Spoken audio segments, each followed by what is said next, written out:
Bonjour à tous et ravi de vous revoir. Alors, première chose à vous dire, c'est l'automne. C'est l'automne depuis lundi, n'est-ce pas? Et depuis lundi, le temps est bien pourri, un temps bien automnal, puisqu'ici, dans le Grand Est, il pleut sans discontinuer et il fait 10 degrés en journée. Donc voilà, donc on a ressorti la veste, on a mis le chapeau. Et là, je profite d'une petite accalmie, alors vraiment une petite, pour sortir les chiennes. Et j'ai choisi de rester dans les bois, où nous sommes quand même relativement protégés des gouttes.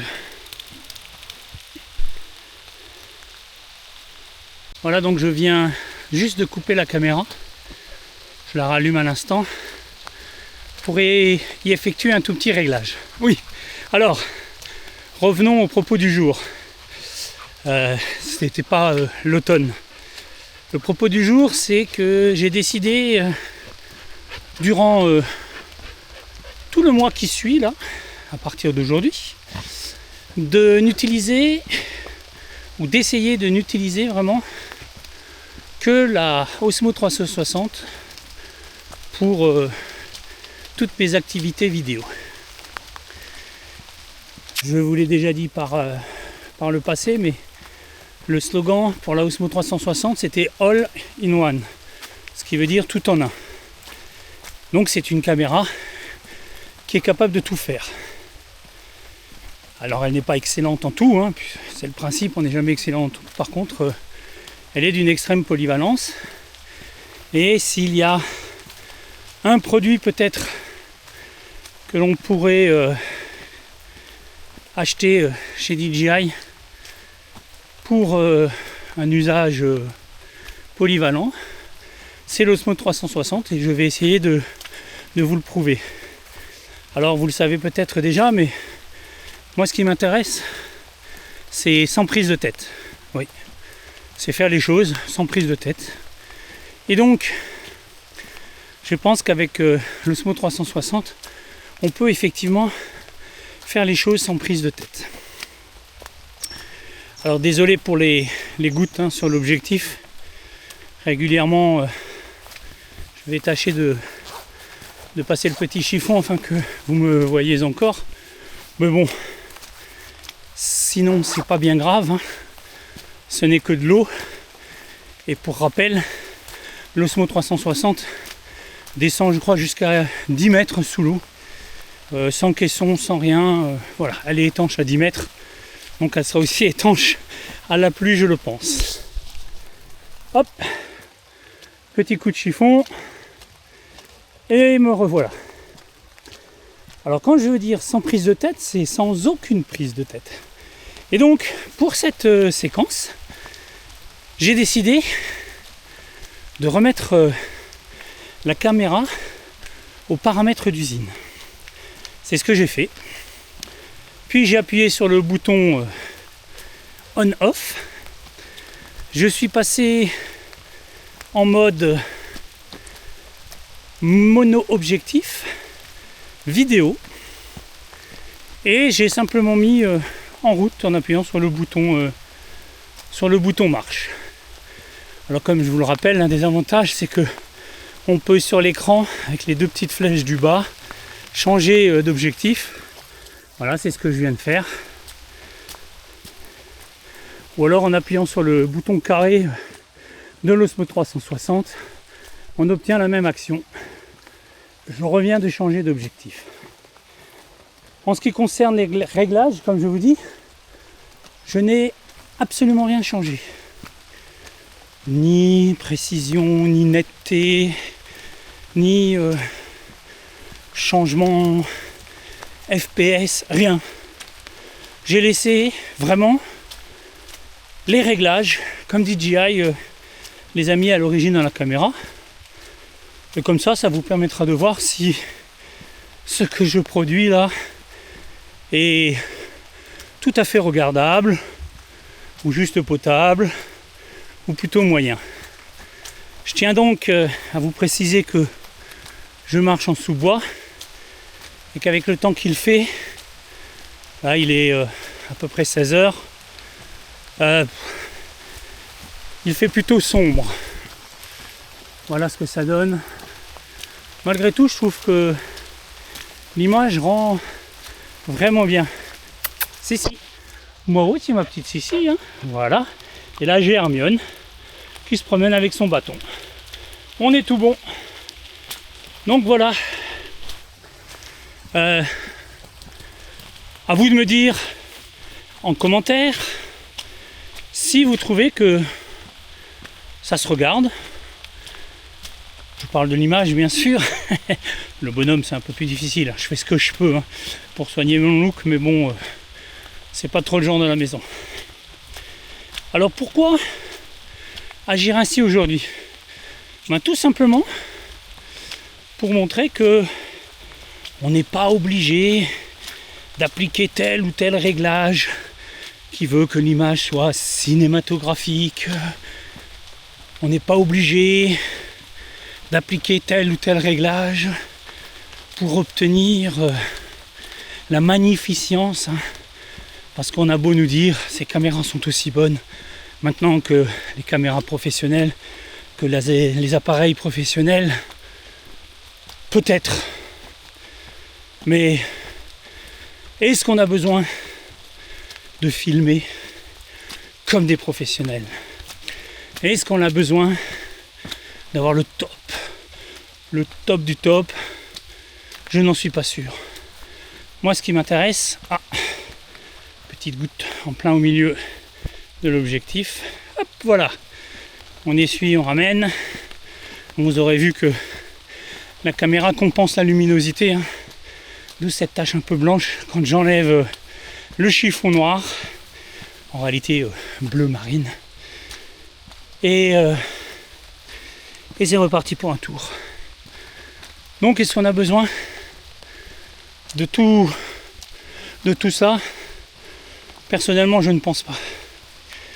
Au début, j'ai fait comme tout le monde. Alors moi, j'avais commencé les vidéos avec mon drone. Petit drone qui fonctionne très bien en tout automatique, qui prend des séquences, qui est capable de me suivre. Alors je parle du DJI Mini 4 Pro. Puis j'ai acheté des filtres pour ci, j'ai acheté des filtres pour ça. Voilà, j'ai fait comme on m'a dit de faire. Alors les filtres, oui, c'est pour le flou de mouvement. Oui. Après tout, flou de mouvement ou pas, je suis pas sûr que ça joue sur grand chose, notamment sur un drone comme le Mini 4 Pro qui ne fait que du drone entre guillemets cinématique, donc des vues d'en haut, des vues de l'horizon, très peu quand même de plans rapprochés. Et donc au final, on me raconte au bout de quelques mois que ça peut faire aussi avec les réglages tout automatiques. Et c'est vrai que en remettant tout en tout automatique, les images sont belles et me suffisent grandement à ce que je veux faire. Je crois qu'il en est pareil des caméras. Et pourtant les caméras, il y en a de plus en plus. Je dirais même à profusion. Insta360, DJI se font la guerre des caméras actuellement. Et c'est pas peu dire, hein, puisque il en sort très régulièrement. Hier encore, sortie de la DJI Nano. Alors quand j'écoute les gens, la DJI Nano, c'est la nouvelle caméra d'action ultra mini qu'on peut séparer de son socle. Donc il y a plein d'avantages par rapport à l'Action 5 Pro, l'Osmo Action 5 Pro, qui était la caméra d'action de DJI auparavant. Et au final, on me dit que les performances sont presque les mêmes que celles de l'Osmo Action 5 Pro. Donc presque, il veut dire pas tout à fait pareil. Bon, certes, pour un coût moindre, hein, je crois qu'elle vaut 100 € de moins. C'est pas négligeable, mais l'Osmo Action 5 Pro n'est non plus, n'est encore pas trop cher, hein, puisqu'on la trouve en dessous de 400 €. Et que par contre, ça ne fonctionne pas avec les mêmes batteries, hein, forcément vu la taille de la caméra, qui est plus petite que la batterie de l'Osmo Action 5. Ah, voilà, les filles se désaltèrent, hein, c'est toujours meilleur.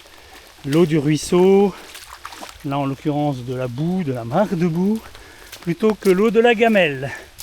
Puis là, voilà, Sissi est en train de nous faire un maquillage personnel.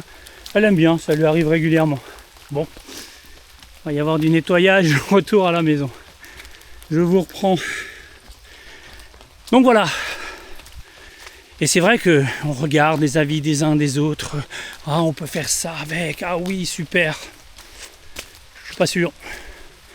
Au final, je suis pas sûr parce que, comme dit, je crois que notre société fait en sorte de créer nos besoins. C'est-à-dire qu'avant, on s'était dit, oh, on n'est pas obligé de faire ça forcément. Mais une fois qu'on vous l'a présenté, ouais, on en a envie aussi. Donc, pour résumer tout ça, avec l'Osmo 360, on peut tout faire. Aujourd'hui, je vlog. Je vlog comme je pourrais le faire avec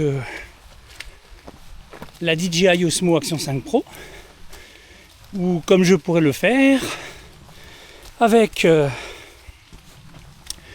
la DJI Nano. Autrement dit, c'est un atout puisqu'elle me permet déjà de vlogger, tout simplement. Par contre, ni l'Osmo Action 5 ni la DJI Nano ne peuvent faire ce que fait mon Osmo 360, c'est-à-dire des vidéos et des photos à 360 degrés. Alors certains diront oui, mais Gilbert, tu viens de nous dire à l'instant que on crée le besoin. Est-ce qu'on a besoin d'une vidéo à 360 et est-ce qu'on a besoin de photos à 360? Et c'est là la question. Question que je me pose depuis un certain temps, que d'autres personnes se sont posées. J'ai d'ailleurs vu une vidéo YouTube hier soir qui m'a fait assez plaisir parce que la personne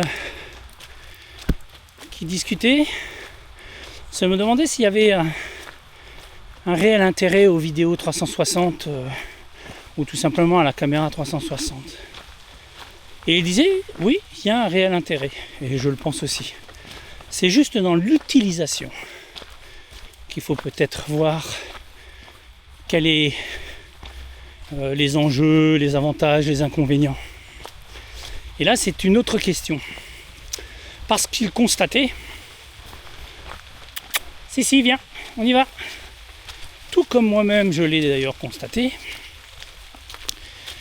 que depuis que j'ai l'Osmo 360, je remplis mes disques durs. Je les remplis d'images, je les remplis encore de films et tout.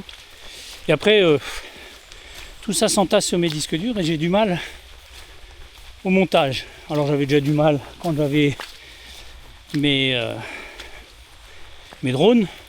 Depuis que j'ai mes caméras, c'est encore bien plus flagrant. Effectivement, je n'arrive pas à suivre le rythme. Mais c'est peut-être parce que je m'y prends mal. Alors je sais que personnellement, j'ai un défaut. J'ai du mal à me débarrasser des choses. J'ai du mal à acheter. Donc forcément, j'ai du mal à acheter toutes les images que j'ai filmées. Parce que je me dis que mince, c'est quand même des images que j'ai filmées. C'est des moments sympas, j'aime me regarder, j'aime regarder ce que je filme. J'aime les belles choses. La preuve, j'ai un nouvel appareil photo. Et je dois dire que quand je le sors en balade, je commence une photo, deux photos, je me limite, je me dis pas plus de 10 photos, ça me fera entrera dans ma playlist 10 photos de champignons, 10 photos de fleurs, 10 photos d'arbres, 10 photos d'éléments de la nature, 10 photos de chiens, 10 photos d'éléments architecturaux, voilà. Et puis à la fin de la balade, c'est pas 10 photos que j'ai, hein, c'est 20, 30, voire plus. Pourtant, je me suis retenu, hein, promis. Alors voilà. Alors, en réfléchissant bien, et en accord avec le jeune homme dont j'ai vu la vidéo, il est vrai que tourner à 360, ça ne présente pas toujours un intérêt. Parce que déjà, on sait qu'on filme en 8K, 360 degrés, le fichier qu'on obtient est beaucoup plus gros et n'est pas utilisable directement, il faut après l'utiliser en post-traitement, donc ça demande du temps, beaucoup de temps au montage. Et c'est un des éléments pour lesquels on ne recommande pas forcément la DJI Osmo 360 à tout le monde. Après, comme dit, utilisé comme je l'utilise là aujourd'hui, je filme, j'arrête, je reprends, je rentre à la maison, je vais pouvoir déposer directement dans mon logiciel de montage, voilà, j'exporte et j'aurai ma vidéo, mon petit vlog du jour. Ah, attention, encore une grosse goutte, donc un petit coup de chiffon, voilà,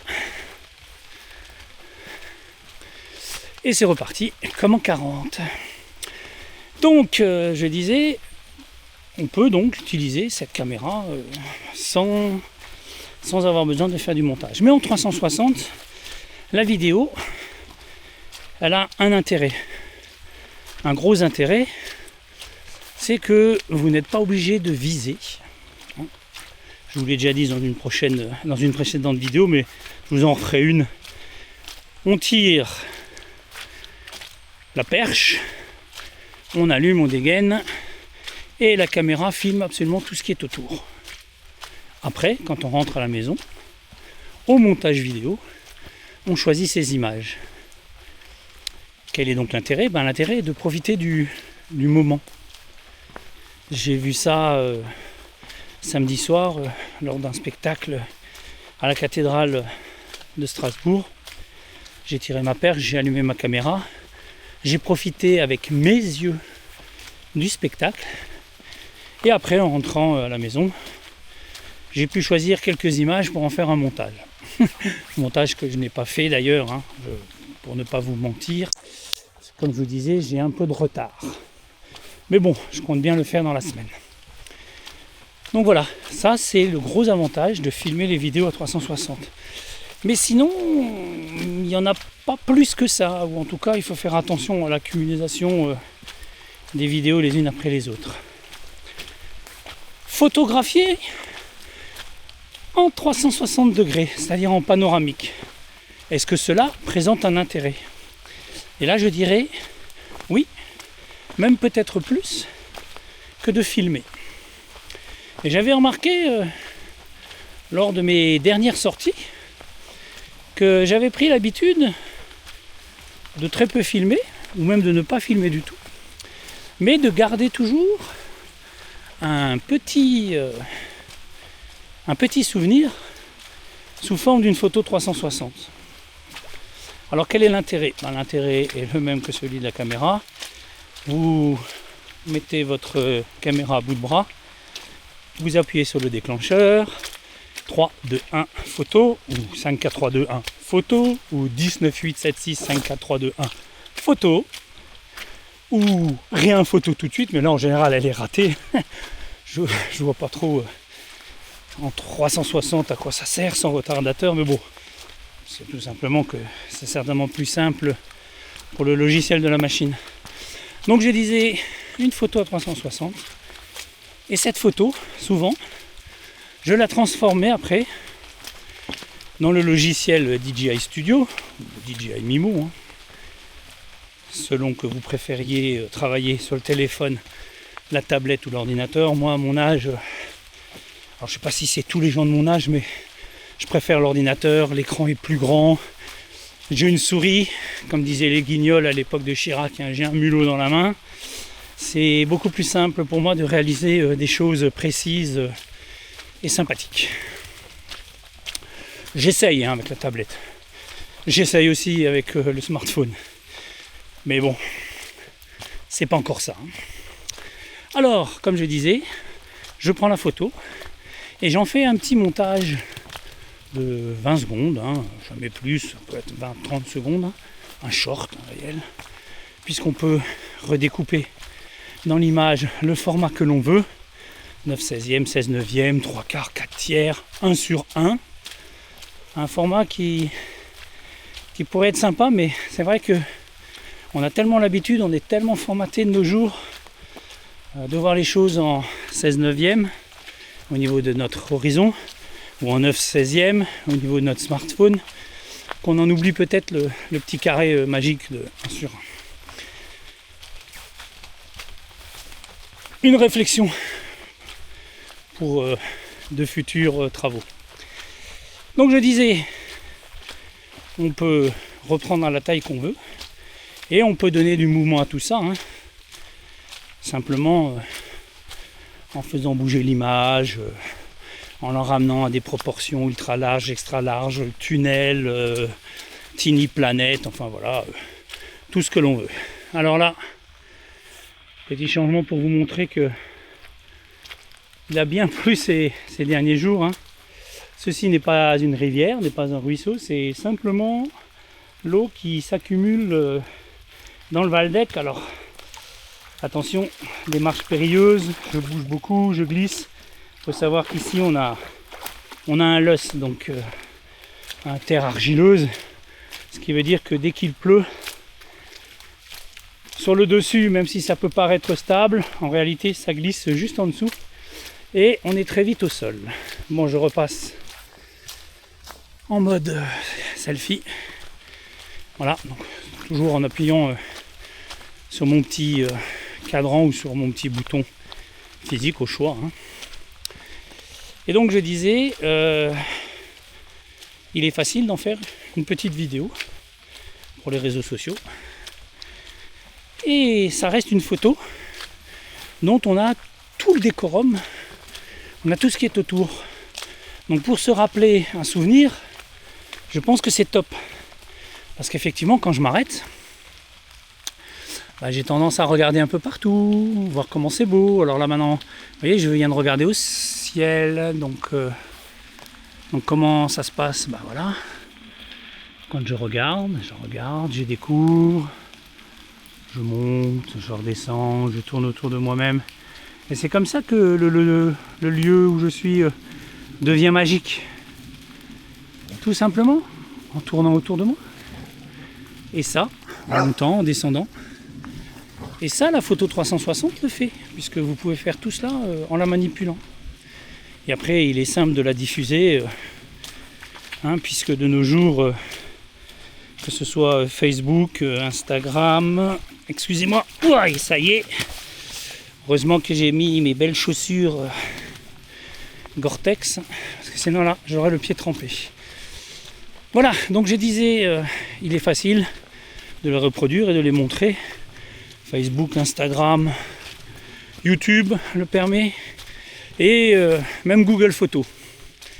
Vous pouvez donc les stocker sur Google Photos et après les partager avec les gens que vous souhaitez en disant regarde comme c'était beau là. Ils peuvent même regarder tranquillement où est-ce que c'était. Donc voilà un gros avantage de l'Osmo 360 et de cette fameuse photo panoramique qui des fois peut en dire plus long qu'une vidéo. Enfin, dernière chose dont je voulais vous parler, c'est la vidéo 360 qui fait visite virtuelle. Là encore, on déplie la perche, on allume la caméra et on se promène dans un lieu. Et après, au lieu de faire un montage, même pas besoin, on l'amène directement dans DJI Studio et on l'exporte en tant que vidéo à 360 degrés. Et les gens après peuvent la regarder et se promener virtuellement dans votre monde. Si vous regardez sur ma chaîne YouTube, c'est quelque chose que je vais développer. J'en ai fait une pour l'instant, ça s'appelle 1 minute dans le jardin familial, où j'ai filmé le jardin chez mes beaux-parents. Ah, nous voici arrivés à l'abri Alfred Schoen, un bel abri au milieu de la forêt. Et il est tellement au milieu de la forêt que en fait on y voit rarement grand monde, parce que ici c'est un peu à part du reste du monde. Voilà.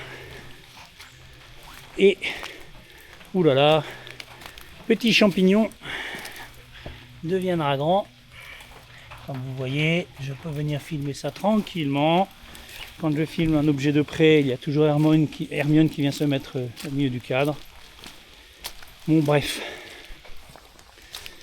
Donc je disais, ça fonctionne aussi tout simplement et c'est quelque chose que je vais développer. Donc voilà, pour le mois qui vient, on a notre programme Osmo 360 et je vous montrerai vraiment comme tout cela peut être extrêmement simple. Je vous rappelle donc que depuis le début, nous filmons avec les paramètres d'usine. Je vous donnerai les détails en dessous en commentaire. Je vous souhaite encore une belle journée et je vous dis à très bientôt. Si j'arrive à relever mon défi, ce serait même à demain. Mais je préfère être plus prudent et dire à très bientôt.